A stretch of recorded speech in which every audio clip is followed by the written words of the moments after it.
economics and management decisions.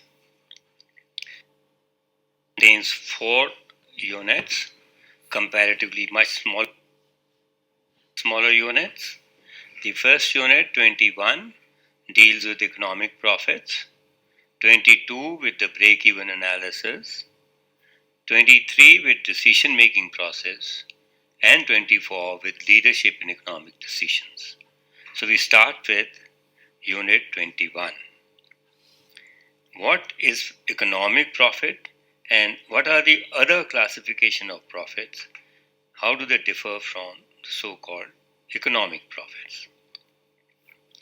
Profit is regarded as the reward for entrepreneurial functions of final decision making and ultimate uncertainty bearing or risk bearing. 3 important aspects about profit are: number 1, profit is a residual income and not a contractual or a certain income as in the case of other factors of production. Land gets its rent, labor gets its wages, capital gets its interest, which is all contractual. But entrepreneurs get only the residual income, there's no contract for them. Second, there is much greater fluctuation in profits than the reward of any other factors. It may be much more in proportion to others, it may be sometimes less, may be negative also at times. Third, profits may be negative, whereas the rent, wages, and interest must always be positive.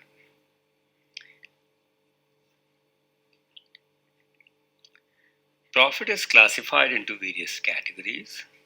The concepts are gross profit and net profit concept. Gross profit is the profit without reducing the depreciation therefrom. So total revenue minus the explicit cost will make a gross profit. From the gross profit, we'll have to reduce the other costs to get a net profit or a pure profit or economic profit. The residual balance of income after making payments to all contractual and non-contractual payments to factors of production, including the implicit costs, when we deduct them, even if we are not paying them, that leaves us with the net profit or the economic profit. Next category is the normal profit and supernormal profits. Normal profit refers to that portion of profit which is absolutely necessary for the business to remain in operations. It is the minimum necessary to induce the business to remain in operations. Otherwise, no one will undertake that business unless he is getting the normal profits, at least in the long run. It forms part of the average cost curve. It is added to the cost because this must be recovered. Next is the supernormal profit. As the name suggests, it is a return over and above the normal profits. That is the residual surplus after paying for explicit costs, implicit costs, and normal profit. Having reduced all costs, including the normal profit, what remains is supernormal profits. And in our analysis, we realize that such supernormal profits are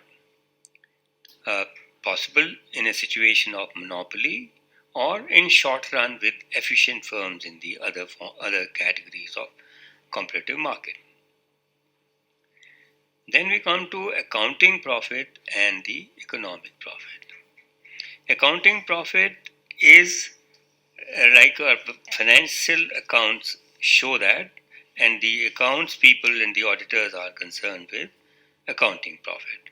It is the revenue obtained during the period minus the costs and expenses incurred to produce the goods responsible for getting that revenue.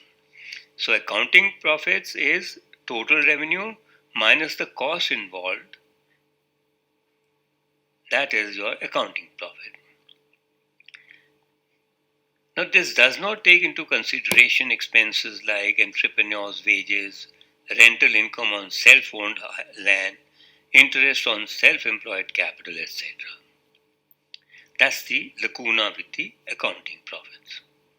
The economic profit refers to those items that take into consideration both explicit costs, which are common, and implicit costs, which the accounting profit is not taking into consideration. And economic profits are important. They alone reflect the true profitability position of the business enterprise.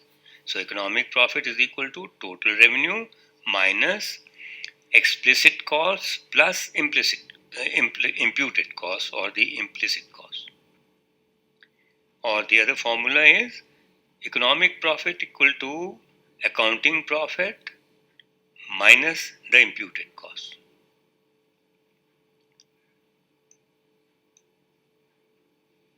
Imputed and implicit costs are the costs for those employed resources which belong to the owner himself, for which he is not paying to an outside agency. Theories of profit. Why does an entrepreneur earn profit? First is the risk that he undertakes and the uncertainty that he risks, basically part of the risk that he is undertaking. This theory says profit is the reward of risk bearing and uncertainties. Next is the dynamic theory suggests profit is the consequence of frictions and imperfections in the economy, like we saw supernormal profit coming to a perfect competitive situation only in the short run, with a changing situation, not a permanent situation. Then the innovation theory of profit suggests that it is the reward for successful innovation. Any innovation doesn't remain a new thing for a very long time. Others catch up with that production technique or that product, and this profit, this kind of a profit, this kind of a reward keeps depleting with time. But the innovator or the entrepreneur, by the time, has gone in for another innovation, and he is continuously getting the supernormal profits because of his innovative qualities. Then it says the production is the reward for organizing other factors of production. Various factors for production are traditionally land, labor, capital. After spending that money, the effort who puts to organize these factors into productive factors is the managerial ability, and that is what is the rewarded for that, and that is what is profit. All the above theories are in a sense complementary. Many factors like risk, uncertainty, innovation, monopoly powers, etc. affect every business. How do you measure the profit? In the accounting profit method, by the accounting, which is the historical record, you are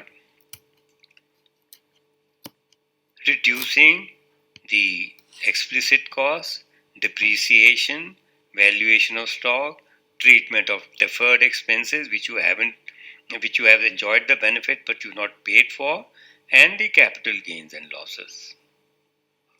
Break-even analysis, we'll discuss in detail but shortly here, examines the relationship among total revenue, total cost, and total profit of a firm at different levels of output. And this, we come to a break-even point where the volume of sales is where the total costs equal the total revenue, losses cease to occur at that point, and profits have not yet begun. That is zero profit, zero loss point, called a break-even point. And